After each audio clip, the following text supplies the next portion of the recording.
For those of you not familiar with the coalition, we're an association of more than 120 organizations from across the state committed to ensuring that all Mainers have a safe and affordable place to live. We have a couple of things we'd like to share today. First is new data about Maine's housing stock, our older population, and the growing shortage of affordable homes that are available to them. And second is a bipartisan bond initiative being proposed to address this initiative. Oh, sorry. Thank you, Cindy. I'm not used to being in front of this many microphones. Thank you. Before we get to these items, though, I'd like to thank Cindy Taylor of Housing Initiatives of New England as a developer of this site that we're standing in right now for hosting us today. Quite an endeavor to get people winding through an active construction site, and all assigned our hard hats. So thank you, Cindy, for hosting us, and if you'd please come up and give us a brief introduction to I never knew this, the Cony Flatiron Building. I always just called it Cony High School, but Cindy can fill us in. Thank you. Welcome here today. I'm so pleased that you can all see this midway through our construction. It's always interesting to have people come through and it's completely finished and not have the full appreciation of what we've gone through to get there. The most important fact, as you will see going through the building today, is how many people we have actually working in this building. We have probably a little over 50 people here just today, and in the course of this job, there'll probably be 150 that have gone through to do different trades. And please, as you do walk through or take a look around you, I'd like you to just take a moment to look at this wonderful auditorium. The balcony behind you will be restored, but not for use.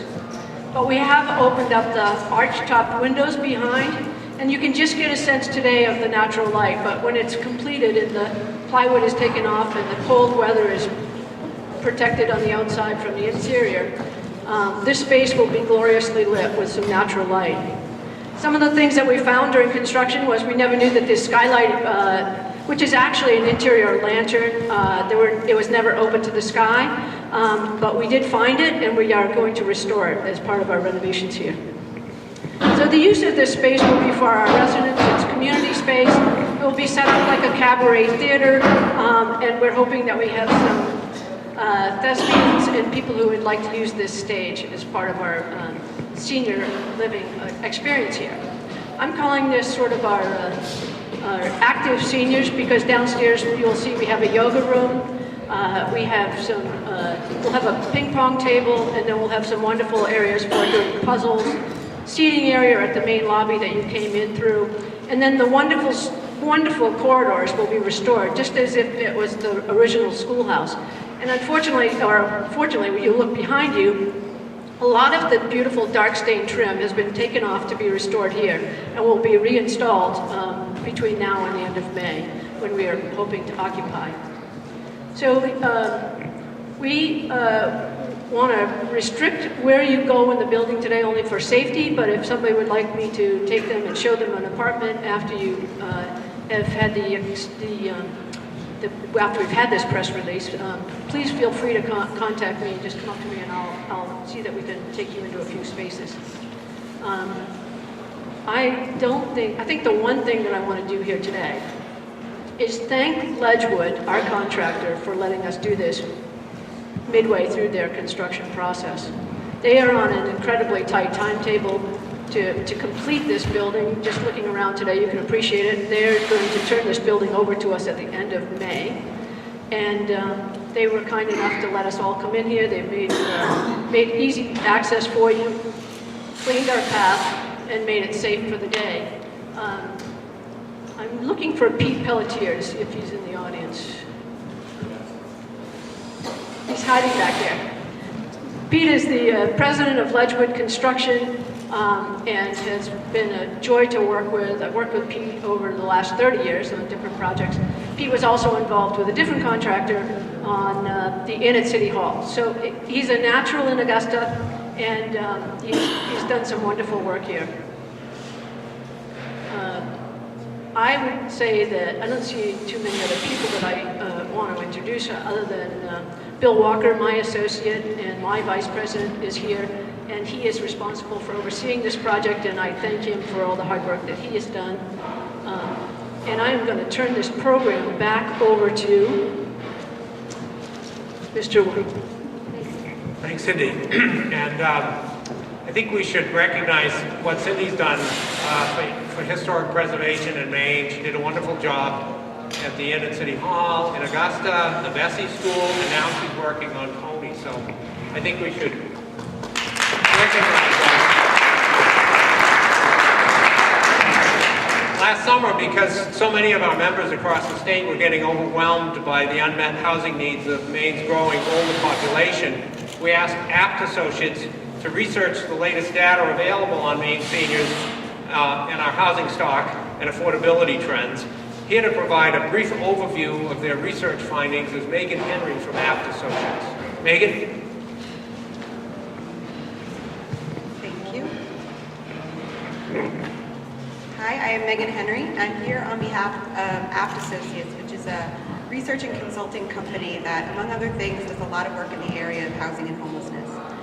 We were very pleased to be a part of this effort today. And I'm going to just take a few minutes to touch on a few key findings from the report. Everything that I talk about today can be found in more detail in both the executive summary and the full version of the report. So to take a step back, there were three primary reasons for the analysis. The first was to describe the demographic and socioeconomic characteristics of older people in the state. And by older people, I mean people who are 55 years of age and older. And the second was to examine the age, quality, and affordability of the existing stock available to this population. And the third was to take those two pieces together and to try and determine whether the existing stock is sufficient in terms of number of units and affordability of units to meet the needs of the older people in the state. So the kind of above-the-fold finding that probably won't surprise many of you, Maine is the oldest state in the country. No matter how we looked at the data, no matter which age group we looked at, Maine came out on top. 1/3 of the state's population is aged 55 and older, compared to just over a quarter of the national population. While Maine's older population is not the poorest in the country, a considerable share do have low incomes. 37% earn 80% or less of their own area median income.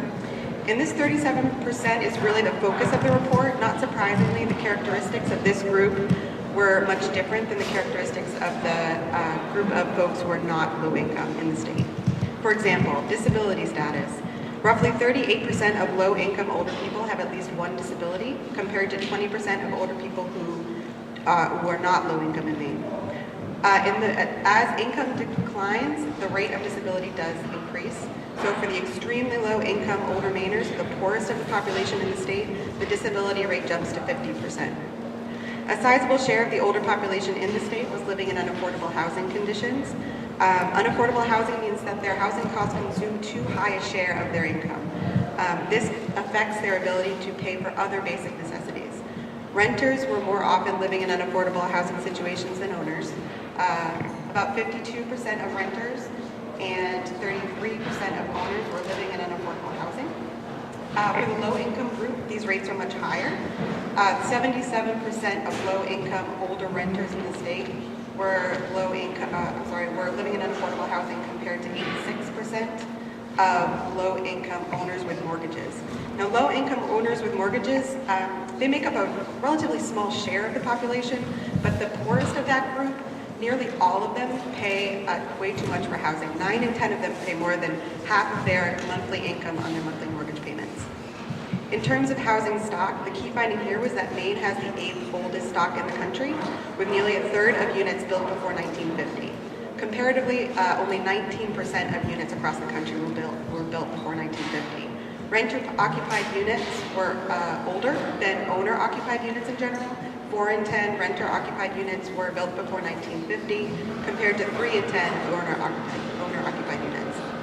So taking those two pieces together, the housing stock and the population, we found that there was a shortage of nearly 9,000 affordable units available to low-income older people in the state. Without any change to the existing stock, This shortage will grow to about 15,500 units in 10 years. So these are just a few of the key findings. Again, they're discussed in more detail in the report. In addition, the report provides a lot of information by different regions within the state. So we conducted a lot of analysis by 10 regions that we identified within the state. But at this, I'll turn it back over. Thank you, Megan. I want to point out that the funding for this research was generously provided by the John T. Gorman Foundation, People's United Bank, and Bangor Savings Bank. So if any of you are here from those organizations, give us a wave. Thank you. Thank you very much. We're grateful for your support and your commitment to understanding Maine's housing needs. As many of you know, House Speaker Mark Eves and Senator David Burns are serving as co-chairs of the legislature's Aging Caucus. Both have long been committed to improving the lives of Maine seniors and to working with their colleagues in the legislature on both sides of the aisle to help ensure that seniors have the opportunity to age in place successfully. One of their bipartisan initiatives is a general obligation bond proposal to finance the creation of energy-efficient, affordable homes across the state. And I'd like to ask the Speaker and Senator Burns to please tell us more about their proposal and how it would work. Thank you. Speaker and Senator.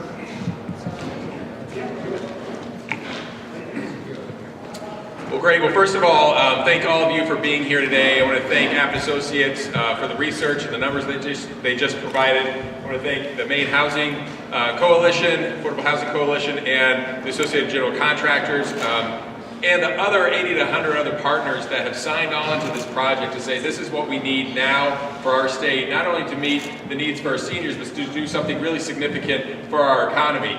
So this has been extremely exciting to work with a bipartisan coalition. Senator Burns and myself will be co-chairing the Aging Caucus in the legislature. This is something that is going to meet a real need. You just heard Megan talk about the numbers, and we have part of that solution. It doesn't go all the way, but it needs to happen now. The numbers are only going to be growing over time, and this is something that we've been talking to our colleagues about and getting a lot of positive feedback, and it's incredibly, I think, powerful to be here today in the middle of a construction project to see what we're trying to do. And that is create options for seniors to live independently and to do something significant for our economy. This is a win-win for our communities, for our seniors, and our economy. I couldn't be prouder to be part of this effort, to be joined by Republican colleagues, independent colleagues. The governor seems to be interested. This is a win for everybody, and we really want to make sure that we're doing it right. So we're building these efficiently, located centrally, so that seniors are not isolated, but they continue to be part of the communities that they're in. I'm just so excited about this. We're off to a really good start in the legislature. Nothing's final until it's done, and that's why we're really appreciative of everybody being here and really talking about the need and the solution to that. So with that, I'm going to be very brief. I want to get to Senator Burns, but before I do, he had mentioned to me his 38-page memo that he's going to read to us all. Not really. With the banging of the hammers and the noise of the saws, he leaned over and said, "That's the sound of progress." And I couldn't agree more. And this is a very familiar scene and sight to me. I worked construction with my brother through college. The hard hats that I see out there are very familiar. And I said that the sight, the sound, the smell, this is progress. We are doing something very real for our community that we can all be proud of. So with that, I'm going to hand it over to Senator Burns. Thank you, Mr. Speaker. First thing I'm going to suggest that we issue these hard hats to the legislature. I think they'll come in handy. Seriously, working with Speaker Eves, I don't need a hard hat. Speaker Eves and I came into the legislature together in the 126, and a couple of the first people that we met for each other, and we've been working together ever since. This is really, to me, it's really a great opportunity to work in a bipartisan manner for issues that address all of the needs in the state of Maine for elderly citizens. As you know, I come from Washington County. I represent the Senate District in Washington County, parts of Hancock County. Washington County has the second highest elderly population in the state of Maine, 35%. and of those 35%, 41% of them are low income. So this project specifically to provide 1,000 new housing units across the state of Maine is going to help us. I have several bills in the legislature this session, as does the Speaker, to address issues having to do with our elderly population, something we've neglected far too long. So we're anxious to get to work on the bipartisan caucus for the elderly, the aged, and we plan to do some great work along with our colleagues. This is one subject that I found a lot of support for across the aisles, on the second floor, and about everybody we talk to, and certainly back home with our constituents. This, along with improving the economy of the state of Maine, should be some of our first priorities in order to have the resources we need to address these issues. So we look forward to working together, and we look forward to hearing from you folks and your ideas so that we can provide aging in place, something that's used on a regular basis, but it's very important. Aging in place is important to our senior citizens and to all of us. So we want to provide the opportunities to do that so that it fits everyone's needs. Thank you very much, ladies and gentlemen.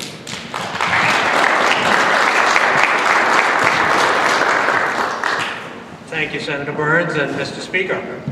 This bond proposal has the support of a very large coalition of companies and organizations across the state, including many of the construction, architectural, and engineering firms that are still recovering from the recession and its devastating impact on the construction sector.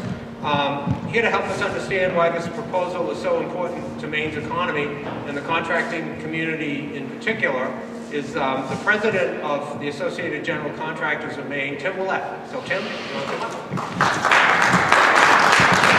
Thank you very much, everybody. Good morning. I love the sounds you hear around you today from the construction industry. We're very happy to hear it. As the Speaker and the Senator said, it's the sound of progress, it's the sound of jobs and good jobs in Maine. So again, my name is Tim Willett. I'm president of the AGC Maine chapter. I'm also an owner of CPM Constructors in Freeport, Maine. Construction professionals around the state have seen what the condition of Maine's infrastructure is. We have roads and bridges that need to be taken care of, which my company deals with. But we also have housing stock that's in need of upgrade, and we need to increase that stock, which is what this bond proposal is all about. Almost 10,000 construction workers lost their jobs during the recession, and we've started to gain back in the last year. I guess the state of Maine has increased about 1,000 construction jobs, but that's a big gap, big loss in the industry if we want to improve our infrastructure. So we need good ideas and great projects like this to retain skilled workers and attract young people to the industry, because again, these are good paying jobs. That's why AGC Maine members support this proposal along with our friends at Associated Builders and Contractors. Now each property built in this proposal will provide work for hundreds of people, as Cindy mentioned. Construction workers, architects, engineers, building material suppliers, the stores around the area here, small businesses. So when you're thinking of this construction, it's not all large businesses, it's Main Street businesses, it's your neighbors in the community working here, providing material and labor for this project. Additionally, my understanding with this bond proposal is that it'll be combined with private debt and equity, state and federal housing programs to create apartments across the state. That's been mentioned before. These projects are going to end up paying property taxes, increasing revenue to the towns and cities where they're being built. And in the construction industry, the methods have improved so much. Energy efficiency will be a big part of every project built. They'll save money for the folks living here. Less dependency on variable energy costs. So to conclude, we at AGC Maine encourage everyone to support this proposed bond. It's a great idea, and we look forward to the election in the fall. Thanks.